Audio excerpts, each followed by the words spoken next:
लो जी, एक सी कुत्ता, फिर कहोगे फिर दोबारा आ गया। लो सुनो, फिर गल बड़ी मजेदार जी।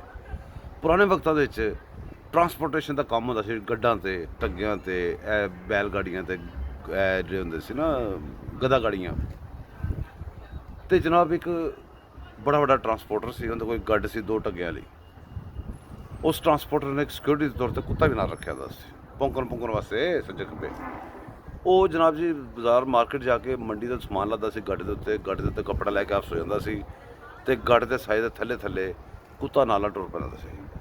ਉਹ ਐਸੇ ਛੱਡਿਆ ਹੁੰਦਾ ਸੀ ਕੋਈ ਮਾਲ ਛਾਲ ਚੋਰੀ ਕਰਨ ਲੱਗੇ ਤਾਂ ਕੁੱਤਾ ਭੌਂਕ ਪਵੇ, ਤੇ ਉਹ ਗੱਡ ਦੇ ਸਾਈਜ਼ ਥੱਲੇ ਦੌੜਦਾ ਰਹਿੰਦਾ ਸੀ। ਉਹਨੂੰ ਗਲਤਫਹਿਮੀ ਪੈ ਜਾਂਦੀ ਸੀ। ਕੁਛ ਅਰਸੇ ਬਾਅਦ ਗਲਤਫਹਿਮੀ ਮੈਨੂੰ ਹਮੇਸ਼ਾ ਰਹਿੰਦੀ ਸੀ। ਉਸ ਤੋਂ ਬਾਅਦ ਜਦੋਂ ਤੱਕ ਜਿੰਦਾ ਰਹਿੰਦਾ ਸੀ ਉਹਨੂੰ ਇਹੋ ਗਲਤਫਹਿਮੀ ਰਹਿੰਦੀ ਸੀ ਕਿ ਇਹ ਗੱਡ ਤੇ ਸਾਰਾ ਸਿਸਟਮ ਸਾਰਾ ਨਿਜ਼ਾਮ ਮੈਂ ਹੀ ਚਲਾ ਰਿਹਾ।